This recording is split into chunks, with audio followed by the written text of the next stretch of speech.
Hello and welcome to my channel, Cooking with Rhonda, a more healthier lifestyle. So it's often said that you are what you eat. And so today we're going to talk about the most important meal of the day, which is breakfast. So I'm going to show you one of my favorite breakfasts. So let's go. Okay, let's start with the main ingredients: walnuts, sunflower seeds, cardamom, which is a replacement for cinnamon, powdered ginger, strips of coconut, dates. For those who know dates, it's a very good sweetener replacer, raisins, and we have oats, some quick oats and rolled oats. And as our sweetener, we used brown sugar. This is actually sugar that is made from the cane that we planted on the farm. We're using coconut oil, vanilla essence. Note you get the one that's without alcohol.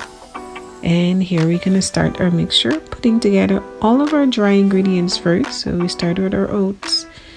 And we have 3 cups of quick oats and 1 cup of the rolled oats, but it depends on how you like your consistency. I make it like this because this one I'm gonna make it like little chunky nuggets inside, because my husband likes the little crunchy nuggets. But if you want it to be more cereal like, you can just put more of the quick oats. Here I'm mixing in some different ingredients that we had mentioned before. So we're all mixing in all of the dry ingredients. And so the nuts are prepared, like the walnuts are cut up. And here I'm putting a little bit of flour. You don't have to, but remember I told you I want to get the little nuggets like in the cereal. So I'm actually putting it half of a cup of flour to this mixture. And remember, it's optional. You can choose not to put it.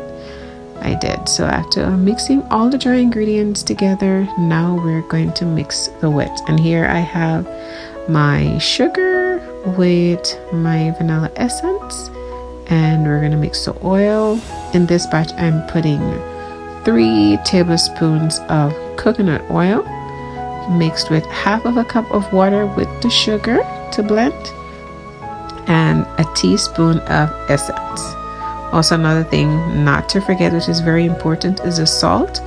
Some people like to put their salt in their dry ingredients. I like to put it in my wet because I mix it and there I can taste the flavor.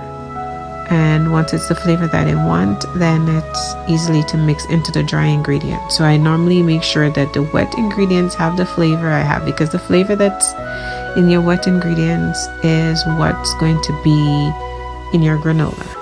Okay, so then after finish tasting and I have the flavor that I like, I'll now mix the wet ingredients with the dry. And you can mix it in slowly, or you can pour it all in.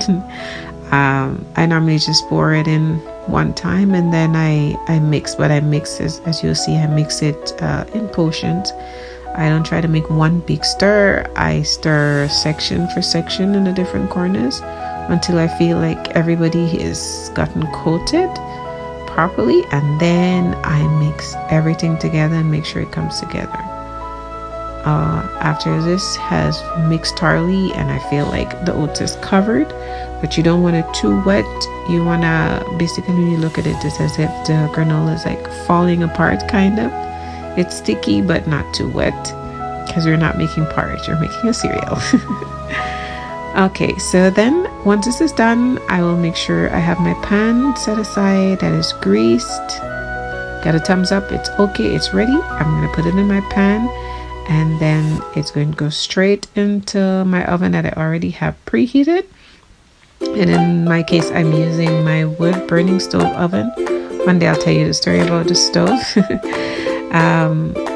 But I'm using my wood burning stove, and it helps to not helps with not burning the granola, because the granola is something you have to keep your eye on. So once I put it in the wood burning stove, it's not as hot as the gas stove, but it gives me just enough heat that I need to not burn the granola. And it gives me also the liberty of moving around to do other things while my granola is cooking. So granola is in, I check my fire, and we're good to go.